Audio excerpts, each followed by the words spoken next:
we make a few points. We were talking yesterday in retreat about the very thing we're going to be teaching today, and that's called right mindfulness.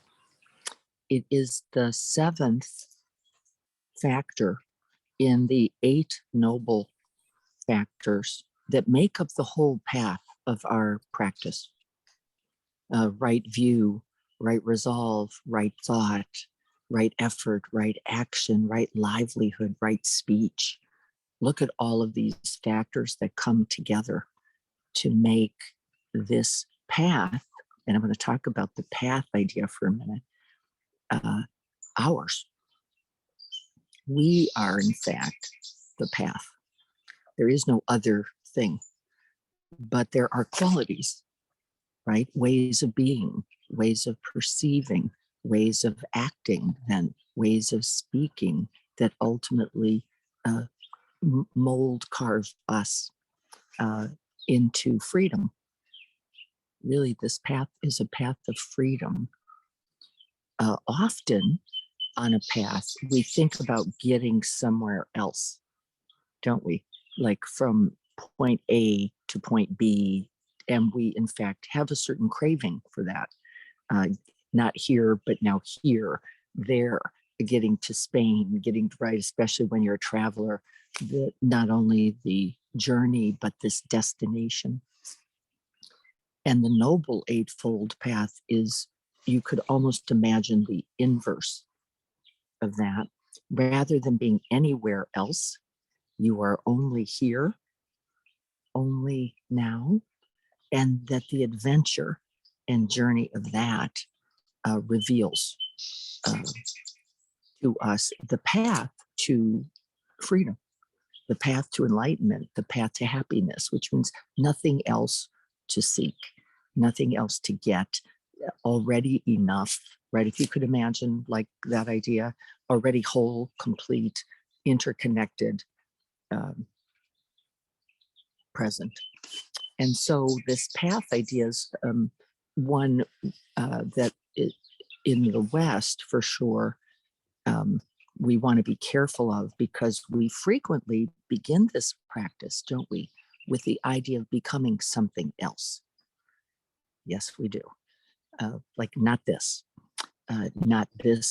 suffering, not this pain, not these thoughts, not this struggle. And in fact, we begin trying to eliminate these things rather than using them as the path to presence, to awakening, to wholeness. And so I thought I'd start there, because every time I say the word path, it creates a vision in my own head of over there. But actually, no, this is the path. You are it, this present moment. And we'll do a practice today from the book we're working with. And that book is this one, A Whole Life Path, for those of you who are dropping in or don't have it. And we are going to be working from page 256 as our beginning today. So an important consideration on the noble 8-factor, 8-fold path. And then the other thing is that right mindfulness, for me, is like the glue, the base for all the other spokes, kind of a hub factor. Without right mindfulness, and the Pali word for that is sama, meaning skillful, beneficial, wise, wholehearted, right, perfection, I guess you could even say sati. We talked last week about the fact that sati is to know that you know,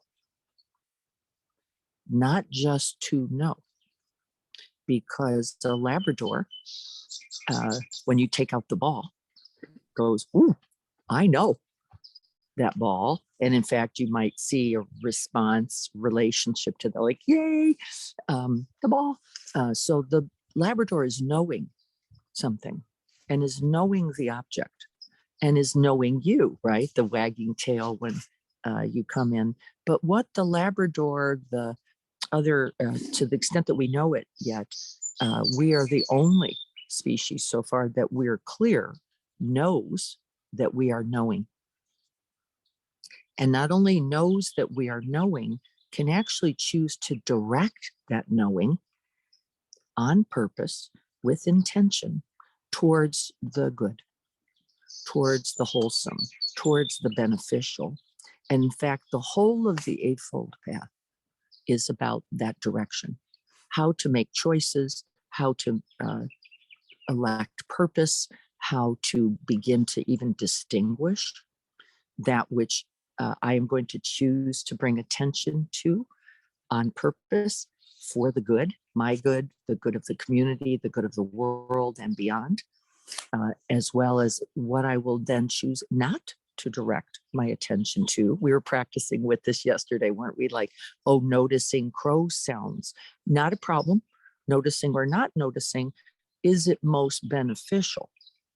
Or is it also then beneficial to notice how you are, that's the internal mindfulness, in relationship to that object called the crow sound? This gets really interesting, doesn't it? It isn't just noticing sound then. We actually can expand our mindfulness, both, the sutta says, both internally, how I am with that sound, externally, I notice how you are, even in relationship to that sound, and both. How am I, we, the collective, right? Look at the capacity now of awareness itself, internal, external, and both. Remember, I said the flexibility of awareness is pristine. It's much larger than we remember, right? So we begin very simply then with objects. And we begin on purpose. The Buddha said, let's start by noticing the things that you can notice about your own body, because it is, with body mind, the cognizing factor. You will know lots by knowing the body. You will know lots by knowing the mind. You will know lots by knowing the relationship, because the body is the mirror to the mind. The mind, in fact, is also a mirror to how we are experienced and how we really are. So that's the very basic field in which we are working in right mindfulness. Why is it the seventh then? Right? So big, so inclusive, so integrating. It's all the way down at the seventh factor of the 8 factors. Well, the Buddha said, if you don't begin with right understanding, or the why, let's say, of your practice, you can't get to purposefully pointing the directional mind at things that are skillful, at things that are wise, or things that are wholesome. You'll just be in a lot of noticing, but without that wisdom factor going, oh, when I place the mind here, I feel connected, a sense of belonging, a sense of purpose, a sense of energy and vitality, a sense of brightness of mind. And when I place the mind here, I feel craving and hunger and insatiable, and I can't get enough, and I'm discontent would be one of the words that would be used with life, like more, just got to get more and more. And so noticing objects, though it's useful, is not sufficient. And having clear purpose, intention, placing the mind, recognizing that thoughts can be placed, all happens before we can get to that 7th factor called right mindfulness. It incorporates all of that. So isn't it amazing? The only other result then is true wisdom, insight. You just see what needs to be seen. That's it. And then what? And then we use that. So let me look clearly. Let me look The words, 3 words I love are with ardency, resolute, that means committed, right? Here again and again, clear seeing, that I see not only my experience, your experience, our experience. I start to see the shades of that, understanding things about the human mind, body, uh, and with energy, and with energy. So I'm just reviewing this because we have some people here in retreat. I'm going to show you them because it'll be fun. Just there's Carrie sitting there. And then I'm going to flip and maybe we'll see Nadia there. I hope. Yeah, I'm doing okay so far. Here's Liz, who we all know because Liz does our beautiful yoga. And we'll be doing that today for us twice. Yay. So excited. All right, group. So let's prepare to sit. Last week, we used the 5 inquiries, and we're going to do them again. And the inquiries for right mindfulness are very simple. Why are you practicing? That's intention setting and establishing right view. What are you placing the attention on? How are you doing that? When are you doing it? And I simplified all that last week by saying when, only now. Where, only here. What, only this. I don't know what that's going to be for you, right? Only this. Why, towards happiness and freedom, right? So those were my quick answers. See what you discover as we do this practice this morning. And then we'll talk a little more and look at the book. And so we're all sitting in chairs this morning out in this beautiful Quest Haven Retreat Center. There's a lot of sounds happening here. We're going to actually be using those this morning because where we place our attention is only one part of that factor. How we place it is another. And why we're placing it, I want you to go, why sound? There's one of the questions. Why would we use sound at all for our objects? So establishing ourselves, feet on the ground. If you're sitting, if you're in a sitting posture with legs curled, feeling the leg, the feet, the hips. Establishing that inner nobility, that inner dignity, the knowing that we know that comes with this precious human birth.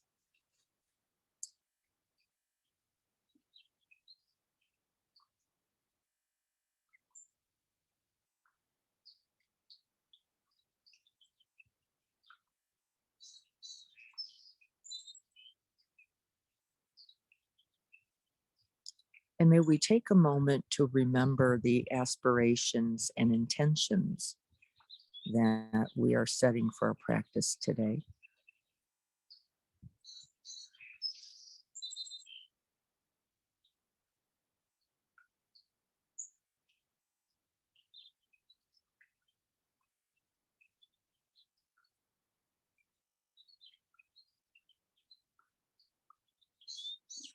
May we recollect then those special ones for whom we are practicing.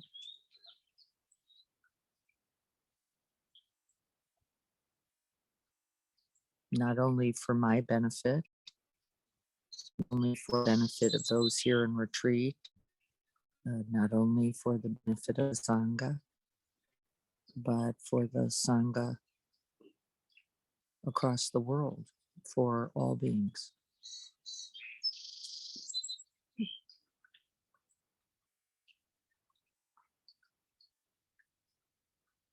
And then we invite the body to stillness for a moment.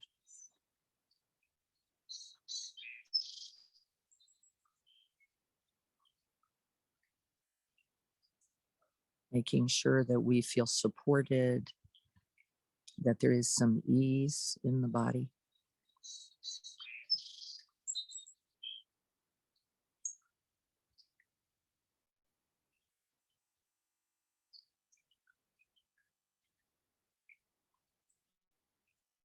And now, with this internal and external posturing, uh, we begin.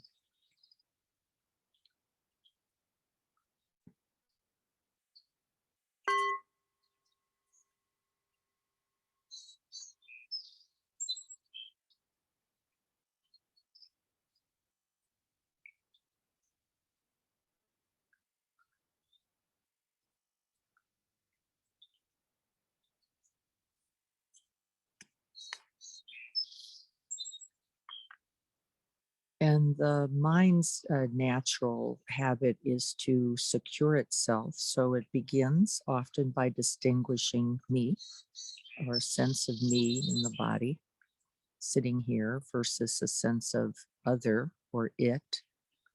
Uh, it could even be the sounds around us, the space. And that's just a natural establishing inner and outer.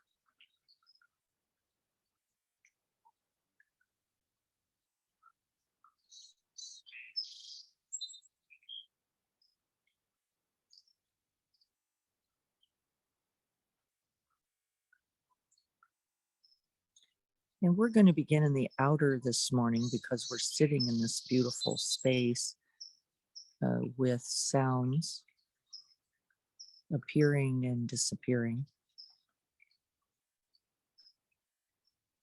So we're going to begin this morning by simply opening the field of awareness, wide, vast, deep, boundless,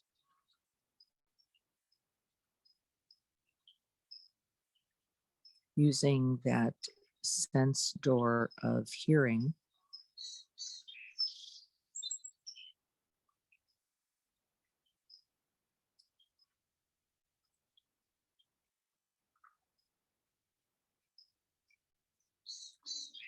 and even with hearing, there is a way to place the mind. And in fact, it is not on sound. It is not on sound. The placement of the mind is in the vast, open, still, and silent space of awareness. You can perceive it to the left and to the right. You can perceive it above you, below, in front, and in back.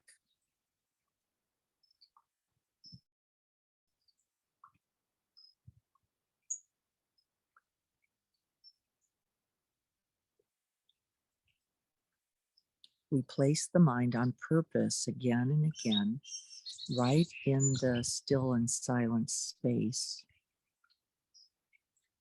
And it's a large screen.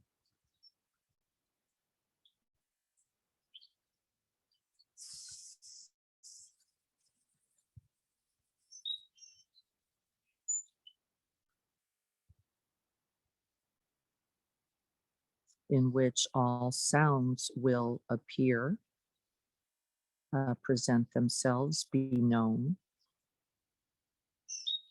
begin to fade, change, and pass.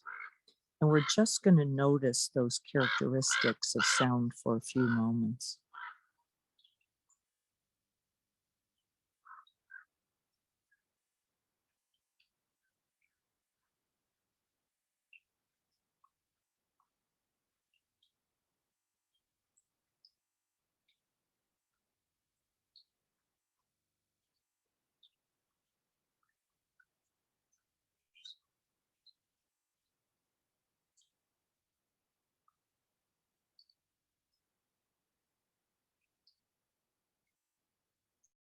Right mindfulness is knowing not only the object, but the qualities of the object as they appear and disappear.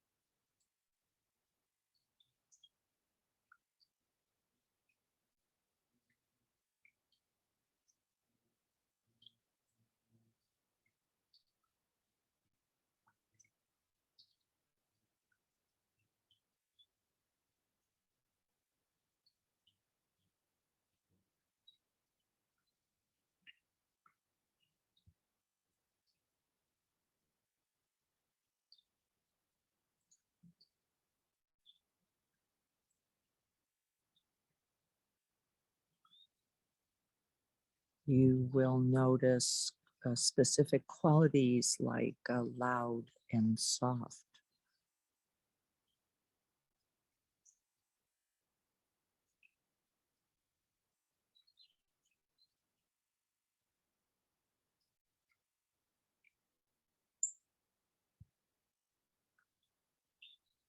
Maybe short staccato tones or long continuous tone.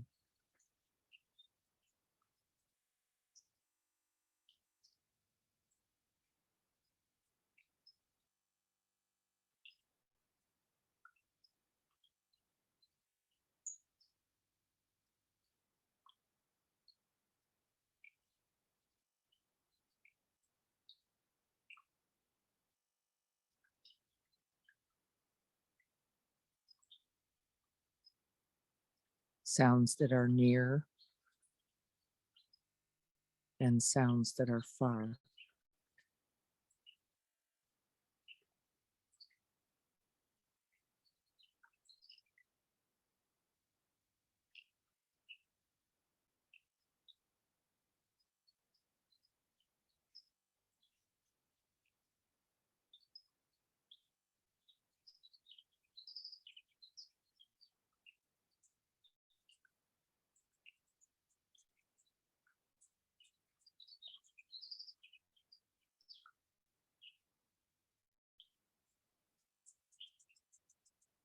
See if you can continue to rest the attention in that open, still space so that we neither become overly attached to sound. Our job here is not to follow it, it is to establish a stable mind. And so we rest the mind, letting sound simply arise and pass.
In addition to noticing qualities of sound as we sit silently, as we are still, as we are attentive and curious, as we are friendly and opening to what is arising, we notice not only is there this aspect of contact, sound hitting the ear door, there is an experience.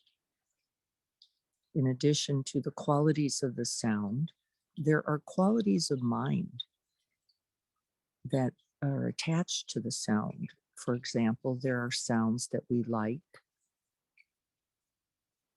and sounds that we don't like. Let's notice that for a moment.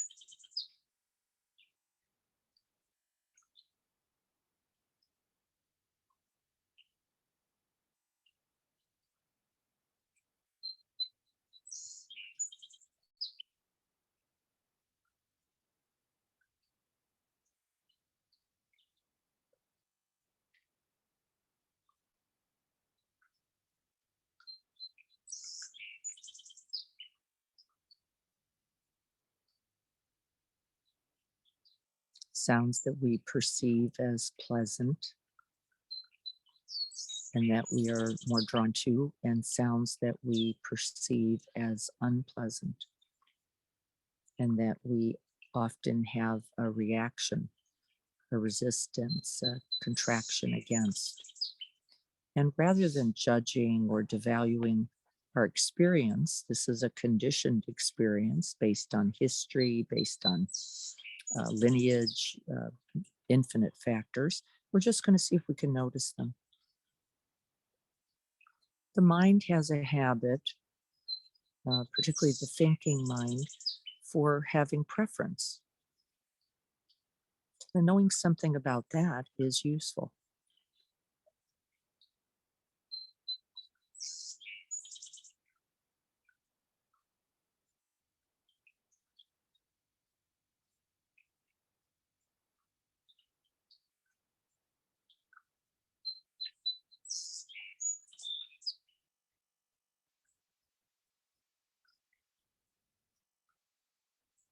So I'm noticing a quality of mind right now.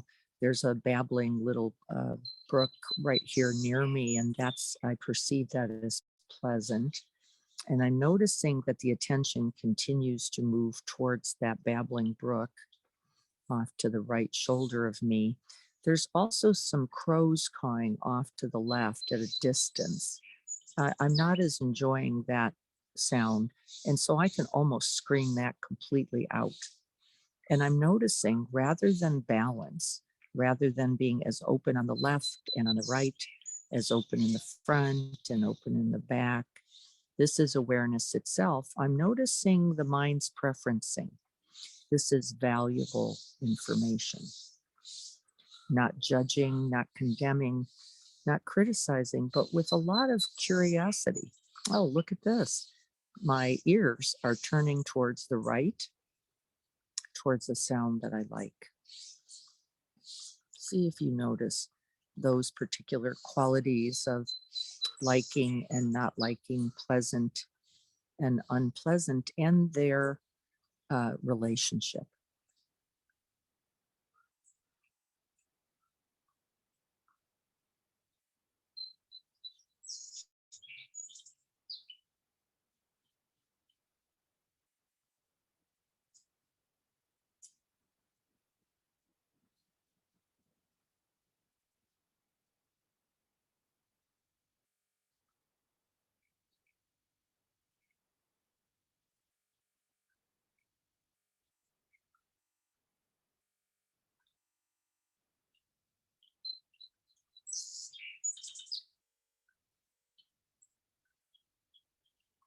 When I notice my preference for sound, either positive or negative, either attaching or resisting, I simply come back to the open space, to the still and silent space, and begin again. I establish myself there and then open to include sound.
We are cultivating qualities of stability, of continuity, just staying with the object, even when the mind wanders into the concepts or into the narrative about sound.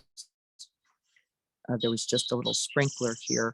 And when that sprinkler came on, I noticed a kind of jangle in my central nervous system. And so I was recognizing oh, that was somewhat distressing because I wasn't quite expecting it. And I just could take that information in. I was smiling. And then I came right back into stillness and silence.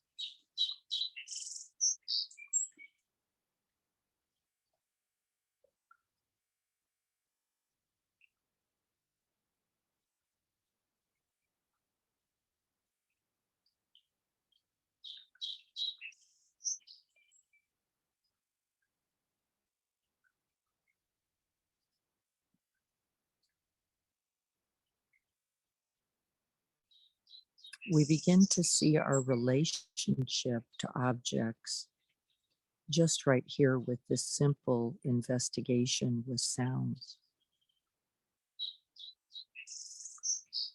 Sounds can be pleasant, joyful. Sounds can be threatening.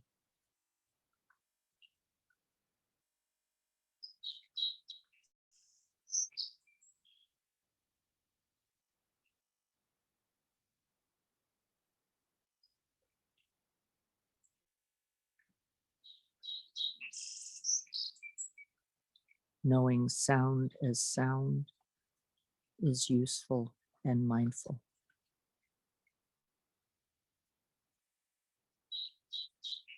Knowing our relationship to sound also reveals much about our own quality of mindfulness and the quality of mind.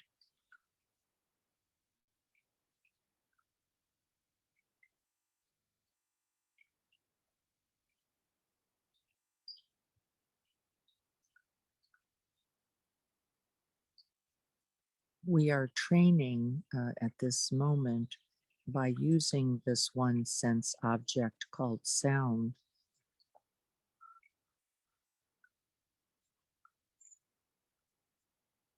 which reveals things about our conditioning, about our humanness, about our interconnectedness, about our vulnerability, and about our impermanence.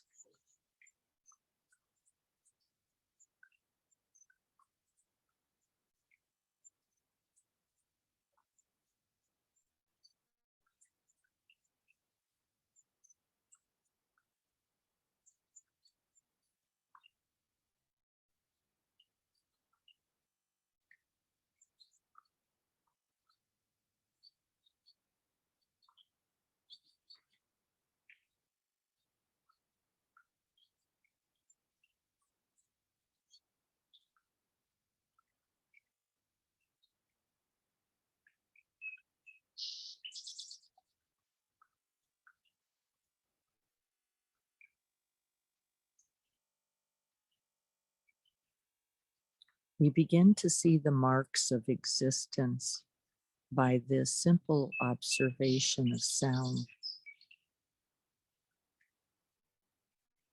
And the first is that no sound is permanent. Sound is simply arising and passing.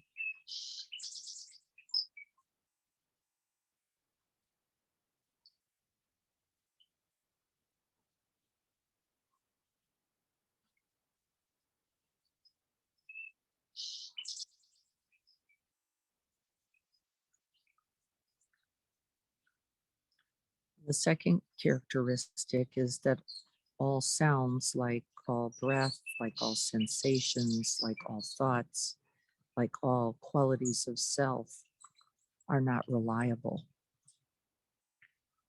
We don't know when they're coming, we don't know when they're going. Even when we get patterns, the patterns are also changing, and that this equals a certain quality of suffering. There is this seeking mind wanting stability, wanting permanence, wanting certainty, and there is nowhere to find it.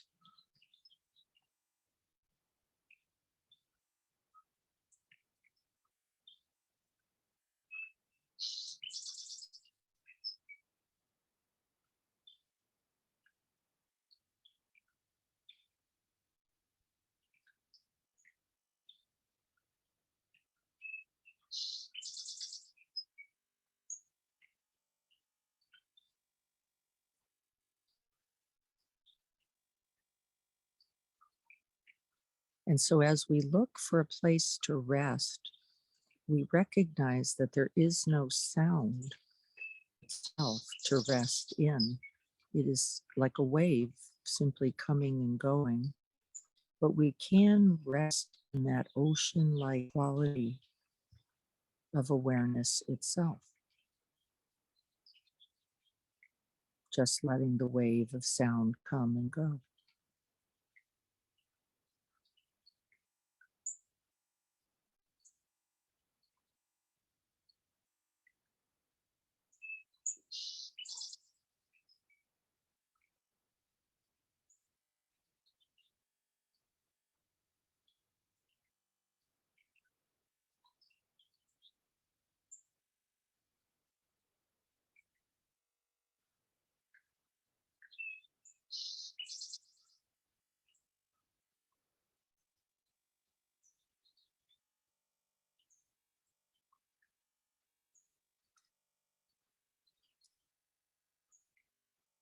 The third mark of existence is that the sound is not mine alone. I do not own it. I cannot control it. I can make choices about attention.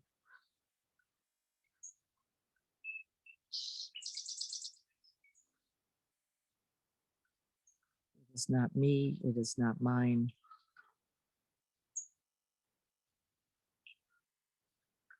And neither is the hearer of that sound. The hearer itself, these qualities of self, are also arising and passing with each sound. No constant hearer.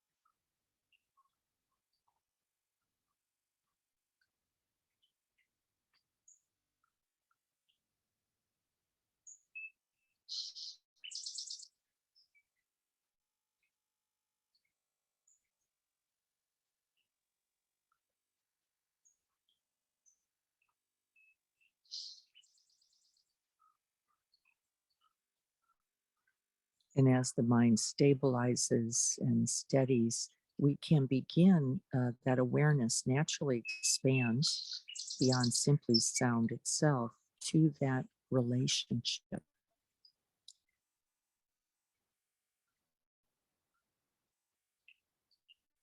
Quality of our own mind, quality of our own body, even qualities of heart, the capacity to be open, receptive, caring,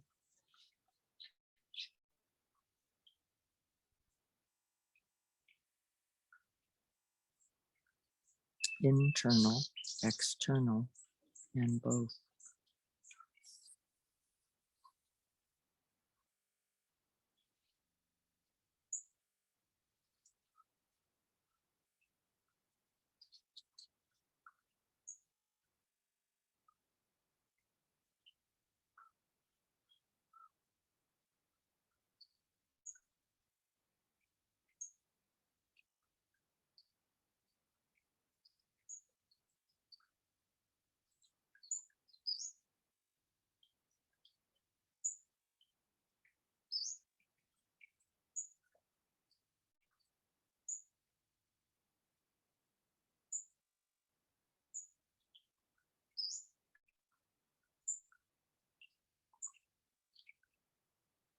So why practice with the sense door of hearing and sound?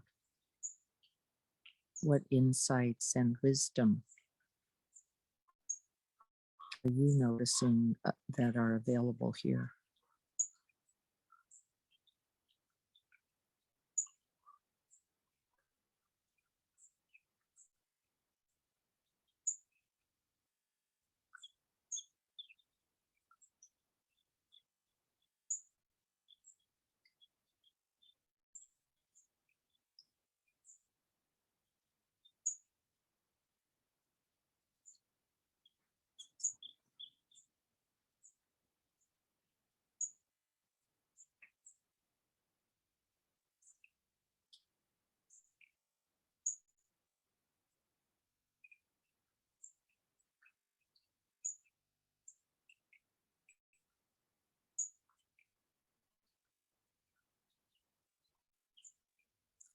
And what are you attending to? Are you just noticing sounds coming and going? This could be a sufficient practice. Is your mindfulness sufficient to notice not only the arising of sound, but your relationship to it?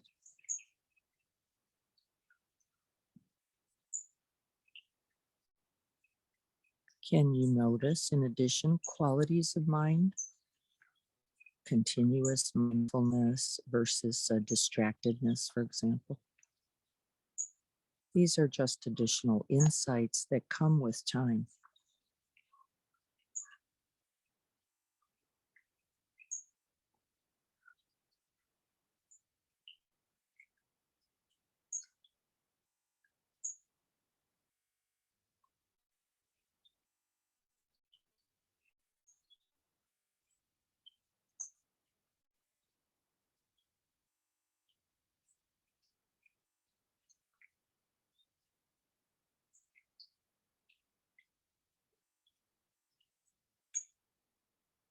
When are you being mindful? Moment by moment?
When are you mindful?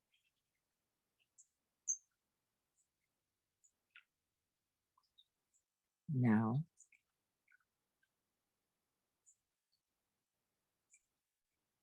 and now.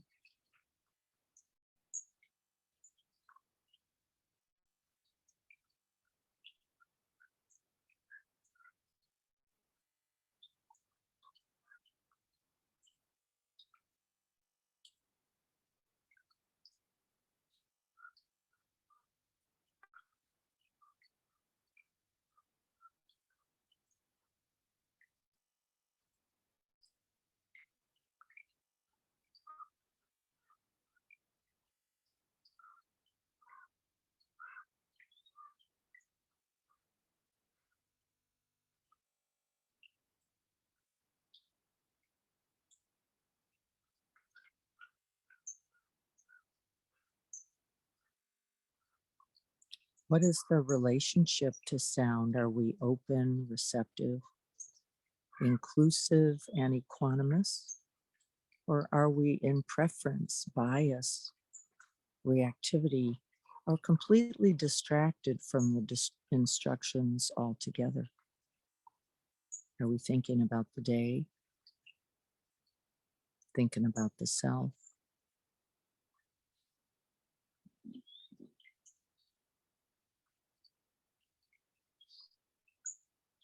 thinking about the past or future?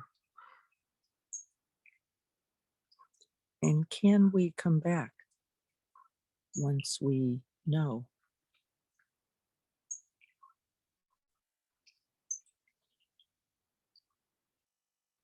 the path is here and now?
May this practice today contribute to our cultivation of sama sati, right, wholehearted, clear seeing mindfulness,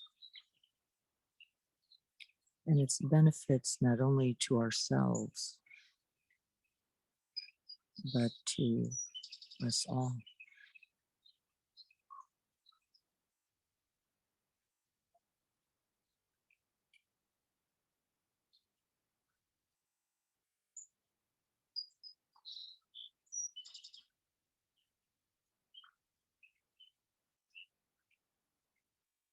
May we all be well, and may we be happy.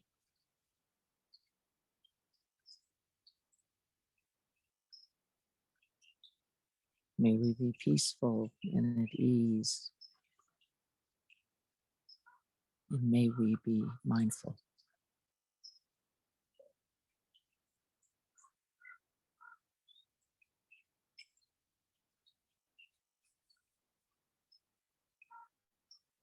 And may this practice today contribute.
We have a lot of sound working for us here. I'm not so sure how that was for you, and if you were indoors and at home, hopefully you could make contact with not only our experience of hearing discrete or specific sounds, but then also what it's like often when I practice by myself at home, what it's like to simply abide silence without sound, not very much sound happening, and how that there is a hearing involved in that as well, because it takes the ear door to hear and know silence as much as it does to know specific sounds. I'm just going to check in for a minute and see what people noticed about sound. And I asked a question earlier, which is why? Why pay attention to sound? And so I'm going to check in with you all. Leanne, you're welcome. Hope you have a good day. Why sound? What qualities did you notice in sound that might be helpful as you are recognizing qualities of heart and mind? Diane, it's Robin. Yes. Hi, Robin. Hi. Yeah. Hi. I'm recently back from New York, so I'm a little groggy, but it put me into, it took my placement of where I was into nature, which is really nice, instead of being, in my room. Trapped in your own mind, Trapped in your own exactly. small room. So I felt more the small room expansive. of our own minds. My Yes. small room, my little bedroom. No, I felt more expansive in my meditation. Yeah, a little more connected, a little more. We have sounds here and sounds that the sense of greater space or spaciousness that comes with awareness, and particularly sound, I think, very unlike the breath. What can really get you grounded, right? Just hearing and hear. Sound has that ability, doesn't it? To kind of wow, the container of awareness can feel pretty large. Robin used the word expansive. right? Anybody notice that? Like, wow, this quality of mind is much larger than its capacity to just attend to one small object like the breath. So thank you so much for that. I think I saw something from Seth here. Great thing about sound, I have no control over it. Yes, Seth, exactly. The thing making the sound, the type or quality of sound, I can only direct awareness. You begin to really see something about qualities of right attention and intention, which is the only thing I can do is place attention. I don't, that sprinkler, which was jangly, a little jangly to me when it first happened. The recognition of that, however, also I have some authority over, don't I? I can say, well, this is interesting. My reaction to sound is also informative, isn't it? Like when I don't see something coming, when I don't have anticipation or know, when it's uncertain, unpredictable, not what I like, good little qualities can appear that are very important for us to know, aren't they? It's not to not know them, it's to recognize, oh, when it's impermanent, when it's not predictable, when it's not chosen, I can not like or not want experience. And in fact, I can actually get into rejection of life and experience, limiting my view of the truth of things, right? Limiting my view. Seth, are you there? Did you want to say anything? I'd like to say something. This is Yes, Dennis. Dennis, good morning. Am I Yes. sounding like an echo? It's okay though, Dennis, we can hear you. Okay. I just returned from Caroso Plain National Monument, 250,000 acres, about 200 miles north. Desolate, quiet, dry, no more cattle, Soda Lake, and the profound silence is totally captivating. Not only camping, but just walking in the hills and being at total peace with what is. And coming back to Carlsbad, one realizes that I have a choice. I can be quiet whenever I need to. Yes. Yeah. That it's always available, isn't it? We get reminded that stillness and silence is not just a quality of that which is around us. It is an quality within us. And so that right there in the middle of the traffic, right in the middle of the football field, right in the middle of the argument, the same capacities actually for stillness and silence abide. I love the opportunities, Dennis, like you, to take time in open space, particularly in connection to nature, so that I can remember that, just like you. That stillness, silence is always here and always available. And you were on retreat just like we are, so that we remember, right? That very reality. The sounds themselves are never the distress.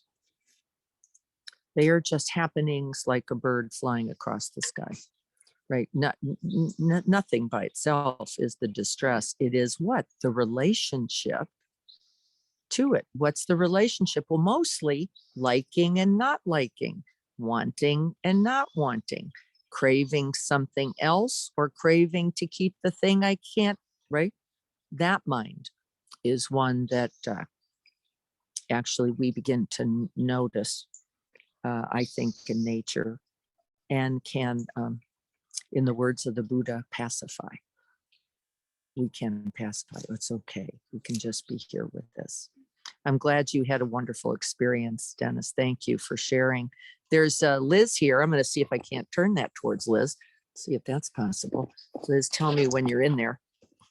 I'm there. You're there. I'm there. There's Liz. Yeah. I was noticing when you moved, when you guided us kind of away from preference and into curiosity, that was a beautiful opening of awareness. And like you, I had a lot of sound on this side. And so I felt almost like an animal with my ears just kind of opening up on this side, Yes. and tapping into a much more expansiveness. And then when the awareness was expanded like that, there was kind of there was an orientation home, there was a knowing, it really felt like how an animal kind of knows their surroundings. Yes. And then you're just resting in it. Yes. And there was a not a safety, but there was just a dropping in. Familiarity. Yeah. Yeah. And it was enough. I noticed once I could open wider, and I Yeah. instructed that because I noticed a little Right. preferencing over here, that the second didn't distress me at all. It just became another appearance. It was when I was over here, there was a little gripping, clinging quality to that, liking the brook and not liking, that really, that limited mind, that preferencing nature is at play, even when we don't recognize it, right? Right. We notice this in the body often, don't we? Because where does the mind typically go in the body? To the thing it's not liking. The itch, the scratch, the bug, right? When we open that container of awareness, however, it then de-identifies. It no longer is me with this nose and that bug. It just becomes experience, or as Shinzen Young, when we were playing yesterday, feeling, sensing, sensation, right? And that open field is one we can all abide, just like Dennis was saying. And the more contracted, the more gripped, the more suffering. And they are completely in correlation. Look at the inside of that alone. I am now just over on this, right? The conflict, the thing I don't like, the thing I don't want, the thing I want to be different, the thing, and I'm missing really abiding in the expanse of it all. And, like, wow, the consequence of that. Wow, the consequence of that, right? That we can really grab the hot coal, one of the Buddha's metaphors, and hold, like, grip it, like, as it's burning right through your hand. I'm sure everyone understands what Liz is saying, because there we are. Carrie, did you want to say something about that? Because I think I'm on already because I'm oh, you're good. on my own screen. Good. I think for me, the thing that always is important is that this is training, right? The stuff that we do on the cushion is training for our life. And like Nadia said about yesterday, wanting to listen better. If you're able to open expansively and know that whatever is going on, either it's somebody saying something negative, somebody saying something positive, or other sounds in a room, it's all there, and I can keep going back to it's all good. It's like coming back to nature to know that I have no control over those sounds, right? Just Right. like no control over the birds, no control over the sprinklers. I can have somebody screaming and yelling at me, and just knowing that to open up is the practice here. Yeah. Rather than to contract And in preference. And then we can hear better, can't we? right. We can hear not only the prejudice in us, like that not liking, or the not fair, or not supposed to be happening, which of course is wrong, because there it is. A, and then B, we can begin to mediate, regulate, and make choices about our relationship to it. And so rather than yell back, let's just use the simple example of blame or someone in aggression, right? The auto of that, rather than go, well, fuck you too. We can go, whoops, wait a minute, recognizing distress, recognizing your distress in your voice tone, your quality, your right body sensations, recognizing my distress, my activation, right? But now also having capacities to mediate, to go, I don't have to just strike out. I don't have to move into aggression also. It's a little helpful if I recognize my own threat, though. Very helpful, because then I can also attend to that, can't I? Rather than just strike out at the person, walk away, shut down, or kill them, I can actually go, whoops, wait a minute, recognizing my own jangle at the, not only the sprinkler, but at that sarcastic voice tone, at that person who has a head for being judgmental, for the person I perceive as a threat in some way. And can I begin to form on purpose, intentional, caring, loving relationship? Well, I'm going to be working on that, I said yesterday, in my new relationship with my new family. I'm going to have I'm going to have opportunities to go, whoops, wait a minute, not my people, not my way. They operate from a fairly different place, and they are also the Buddha. Of this, I'm actually certain. How do I open? Right? Look at that. Look what it requires to see the good in them and the good in me in relationship to them, and on and right and that practice comes right out of this one. My ability to even recognize aversion and ill will and not liking, and that I can hold that not as a fact, but as a preference, as there's something threatening me. Something feels a little scary to me. Something feels a little unknown. I don't know their ways. I'm not getting it. Nobody says hello when they walk in. This is very interesting to me. I've got a lot of training for saying hello, right?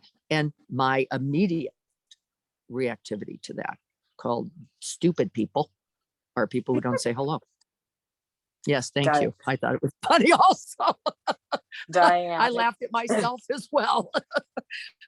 Yes, good morning. It's Robin again. I was at a family reunion. I was at a family reunion this weekend, and literally got so, because you know how your family can just trigger things. My brother's always been able to do that, but we have been getting along really well. I literally at a dinner that we were having just told him to fuck off. And I never do that, but it was that full, just visceral trigger, and I lost it. And then I felt so bad. And I've tried to apologize, but he won't take the apology. He just not right now. He's in righteousness. We all know about that. Oh my God. I got it's you so now. Bad. You blew it and I saw you blow it. So now I get to define you that way. To go, I know you, you're the person who blows it. But remember, what's our work is to really, with compassion, recognize our own vulnerabilities and the others, internal, external, and both. When I've gone, I got ya, that's usually because I'm vulnerable. When I'm whole, when I'm wholehearted, when I'm receptive and open, I can go, I know that aggression too. I remember the reason I shut down and call people names and decide they're horrible. And, right. So this is a part of our right mindfulness, is seeing the infinite causes and conditions, but only in stillness. See, if we've got a moving mind, you can't see what's true, because now you don't know what's moving. Is it you or the object? In stillness, you can see, oh, they're that. And then we see the quality of mind that comes with it, which is so delightful. I saw me go, I'm not going to like these people. They're not very friendly. Well, who has to be? Is that required? Is it even true? I'm suspecting probably not. Do they love their children? I think so. Right. But again, not acting like me in a way that's familiar, known, and preferred. That's all. Yeah. Can I know this? Yes. Can you know this? Yes. Did your brother do what you wanted him to do? Probably he didn't. I have never known a brother to do what we want them to do, or anyone else, right? For that matter. Yeah. So uh, recognizing our own wanting, preferences, and the way we limit, because that judgment limits us, doesn't it? So now we've got a brother who's an idiot, and we can shut down to them. And now your brother's got a sister who's an idiot, and he can shut down to you too in a way that will not serve your brother or you or me. Yeah. I Well, can't bring him out of it because no, I it's mean, not your job. yeah, Your I job's to come try. out of it yourself. You don't Yeah. have to do, you're coming out of it's going to be to say, look, I recognized my own vulnerability, my own pain, my own wish for us to, right, whatever's true there. And he will do what he does. I have Yeah. confidence in Yeah. that, however. Yeah. I do. And he's, Truly. yeah, that's very, very helpful. Thank you. You're welcome. You be the one who can be kind, the one who can be acknowledging, the one who can be humble, the one who can be forgiving, the one, right? You be that.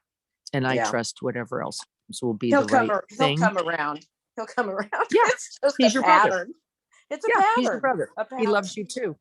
I He does. suspect you're important to him as Well, well. he clearly said, I cannot help you or talk to you. I love you. Good luck. I was like, okay, fine. Okay, for right now. Yeah, nothing lasts, as we've noticed about sound, right? Yeah. Dennis says So- allowing ourselves to be immersed in nature reconnects us to our true nature. Yes, in fact, Dennis, it is true. Both the impermanence of it, right? It's ever changing as we are. It is unreliable. We can't, if we knew when every fire was going to come, if we knew when every wind was going to come, we would just try to control it as we have been trying to control it. Raindrops, I'm like completely. Raindrops are happening here now. I noticed them myself. And that we get comfortable in the larger pattern, that we're a part of that pattern, but we do not have control of it. And isn't it beautiful to recognize the pattern and find ourselves at rest in it? So now here's the sprinkler. Nobody, no problem, right? No problem. We're all just going, sprinkler. Yes, it's a part of the pattern. Denise, relieved to hear that I am not the only person still triggered by family. Oh, nope, not even close. When the storm clears, I internally thank that person, yes, for the opportunity to return to practice and to love. And to love. Like, how do I love even this? And what I know about that, I will say, is that it is usually something I am rejecting also in myself. It is not just that I am rejecting it in the other. It is the quality in me that is a shadow, or that I have bias against. And so then judge harshly and project, I think, also onto another. So what do I mean by project? I'm not sure, truthfully, that those people I am calling the other, I already said this, I'm not sure they're not friendly. I actually think they're slightly threatened. I think our family's a lot. Yeah. We're pretty comfortable. Gregarious folk. That could be overwhelming to someone, couldn't it? And like, whoa, back that up. That's too a lot. And so we can't eliminate ourselves, can we, from that pattern? There are qualities and patterns in there. Can I recognize that too? Just like Robin is saying, Robin had her own reactivity. That reactivity feeds others' reactivity. And now we've got what, a chain reaction that we are almost always looking out at, but that we are an essential part of.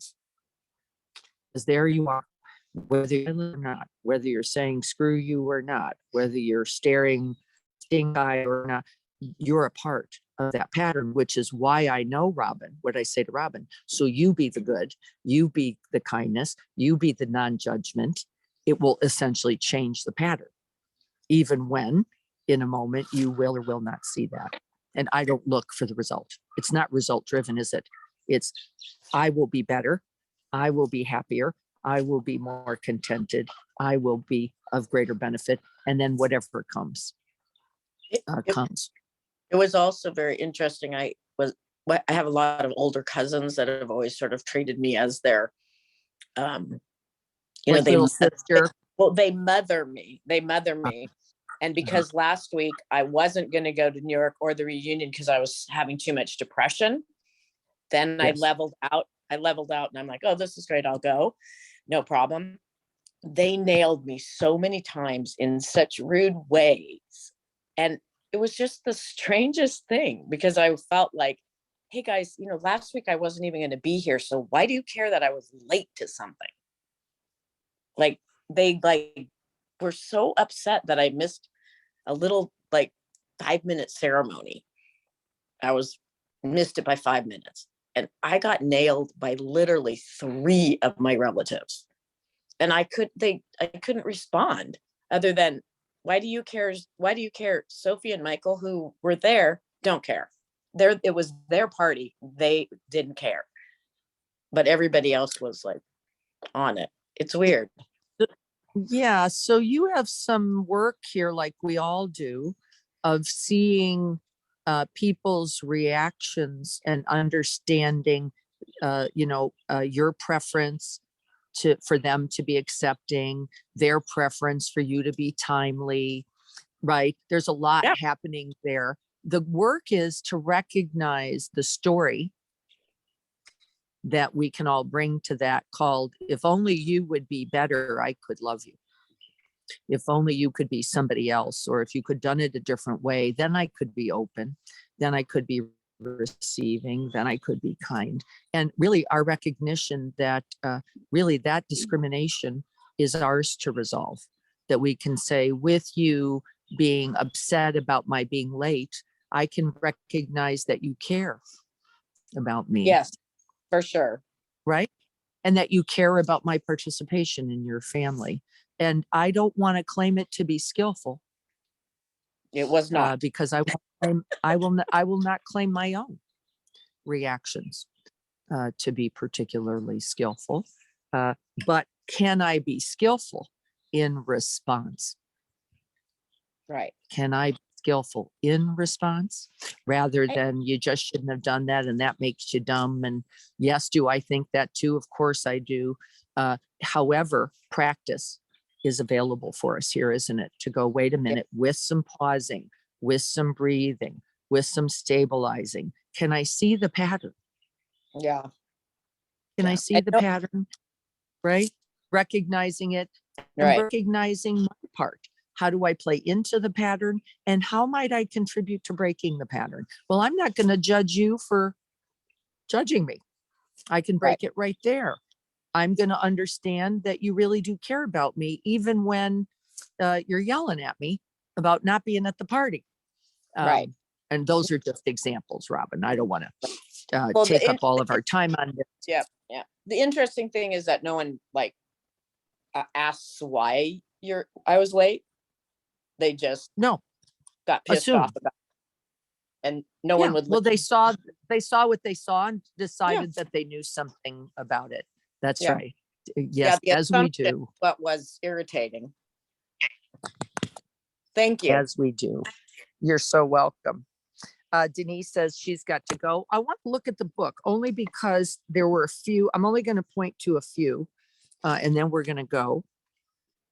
I'm starting on page 256 in the book, and that's the why am I practicing? What am I practicing? How am I practicing? Am I staying consistent? Am I continuous? Am I bringing ardency? Am I bringing clarity? Am I bringing certain intentions to the practice? Where am I practicing, and when am I noticing that I am aware? So we did a little of that today, but I wanted to move forward. We're going to be ending right mindfulness today, although it's a continuous aspect of the practice throughout our lifetime. I'm going to go to page 269 for a moment. because I wanted to read the sutta, the Satipatthana Sutta, which is the 4 foundations of mindfulness. And we have studied that in our Sangha for a year. We took for a year. We stayed with it for a year, and have then practiced, of course, continuously in that way. But the Satipatthana, the few phrases that were critical. And what then is right mindfulness? The practitioner dwells contemplating the body in the body, ardent, clearly comprehending, mindful, having removed covetousness and displeasure in regard to the world. That's the whole of it. Interesting. What qualities do we bring? Openness, receptivity, clarity of mind and presence. And what is its result? You will be removed from that seeking something else, from that wanting to keep it. You will abide, says the teaching, without grabbing or rejecting anything in this world. Free, no longer caught in the grip of that simple brainstem going, I wanna, I don't wanna. I want this, I don't want that, right? This is the promise, I will say, the contract of our practice. And I wanted you to hear that because it's a very simple statement, but also very important. What will lead to contentment, not to discontent? This is how we practice, contemplating each thing simply and directly, as free as possible from conceptual overlays, from bias, prejudice, preference, wanting and not wanting, right? So what was Robin just saying? I didn't like that. I didn't like when they got mad at me because I was 5 minutes. I don't understand that. That doesn't make sense to me. Without bias, you will see clearly what's actually happening. With bias, the storyline will win, and it will take you into what I call suffering, right? Which is my family doesn't love me. They're just bitching at me all the time, right? We can make those wrong assumptions. This is how we practice, contemplating each thing simply and directly, as free as possible from the storyline, without getting lost in reactions, bias, proliferations, or the identification with what? Me, the victim, me, the perpetrator, me, the audience, me, right? That we don't define ourselves so narrowly either. So that was another statement I thought was pretty useful. Let me look here and see what else.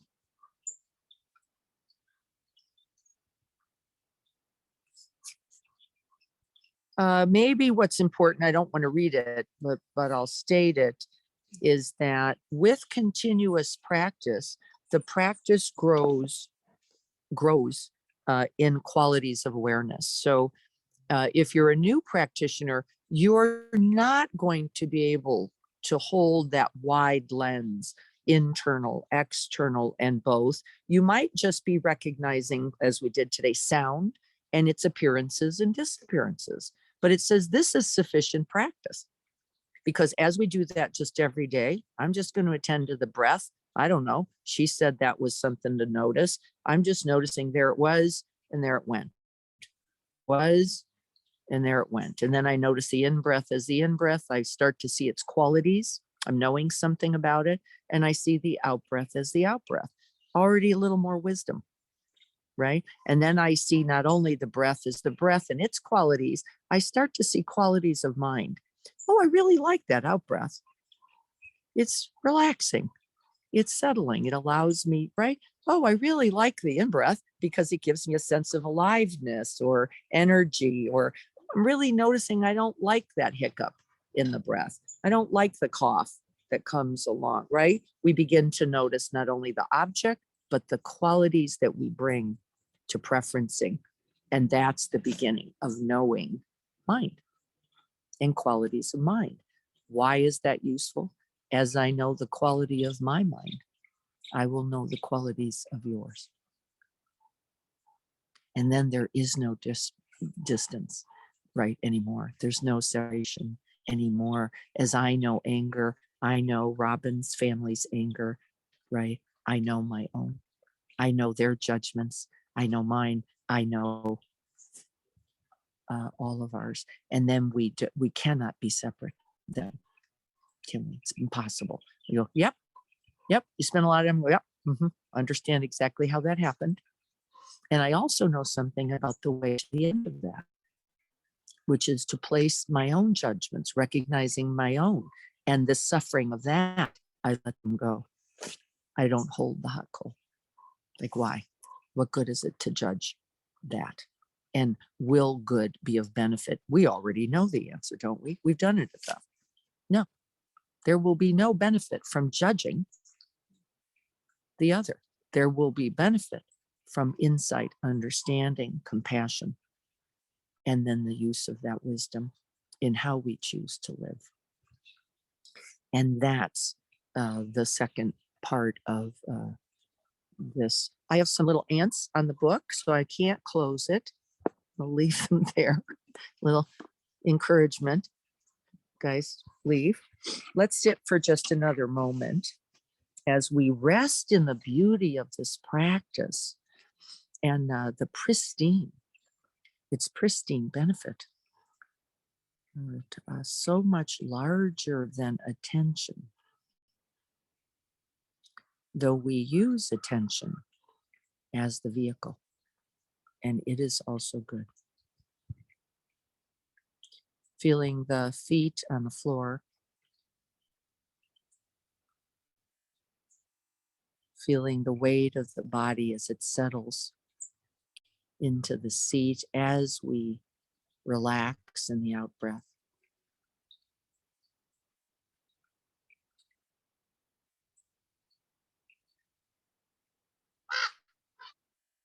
We can open for just another moment beyond this body to awareness of sounds or hearing.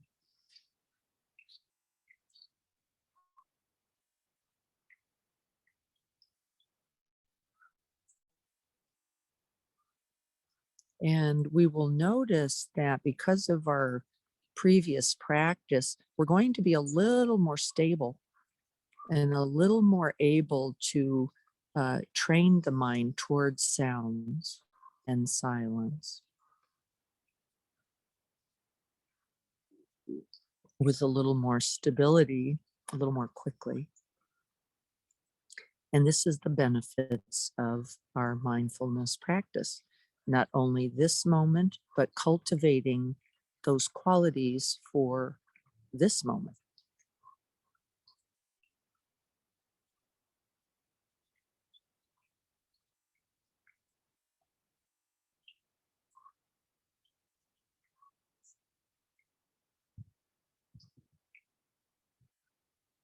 May we all be happy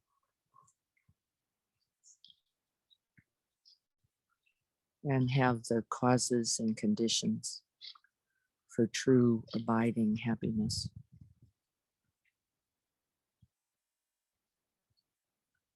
May we be free from affliction, our own and others.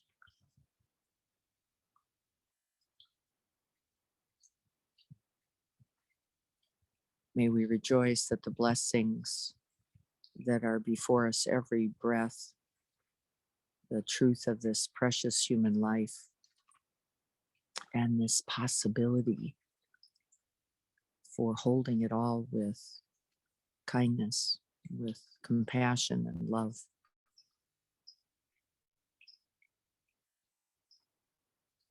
And may we have the strength, the perseverance, as the Buddha said, the ardency, the zeal, to continue in our practice all the way to the end of suffering.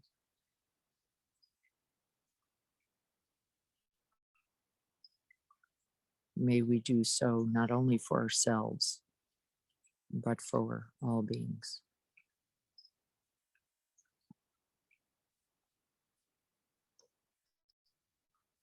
And may this practice this day contribute.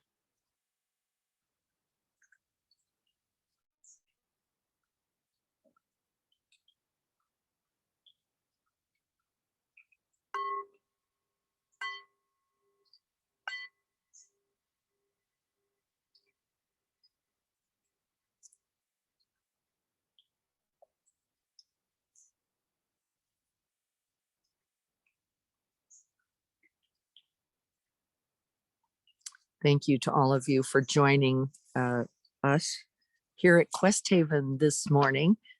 It's actually a little cloudy and there was a moment of drizzle. It's probably about 60 degrees here, maybe. I think it's going to be an amazing day. If you would like to join us, there's a couple ways you could choose to do that. You could let Carrie know. I put her email address up there, or you could just show up. Because you're going to be coming in as a commuter. That's easy for us to reconcile with Quest Haven. You would need to get here before 9 o'clock, before that bell rings, or before 2 for the afternoon practice, because we'll be starting up again at 2 o'clock. I look forward to seeing those of you who might be able to make it. I'm sorry I won't get to see those who can't, like Seth and Satya and Courtney. But I'll look forward to seeing you guys in a couple weeks. I'll be gone to Kauai after this. Yay. Very excited about it. But we have, I think it's Cindy or Kelly practicing this Thursday. I can't remember the schedule. And then I think we have Dia this Saturday. We don't know. Memorize that stuff. I We know don't know. all the slots are filled and I'll be out. Yeah. Logging people on. Carrie will be logging people on and somebody will be guiding. And it will be some of those people at some point in the next 2 weeks. Look forward to seeing you all then. Blessings to everyone. I'll see you again on the 24th of May. That'll be a few weeks away. But by the way, just like Poonam, I heard did an amazing job of offering the Feeding Your Demons practice on Saturday. You have many lovely, experienced and committed Sangha members holding all of us during this time. So thank you all. I see you all saying thank you. Thank you to you. Thank you for joining us today. I look forward to seeing you again soon. I'm going to miss you all.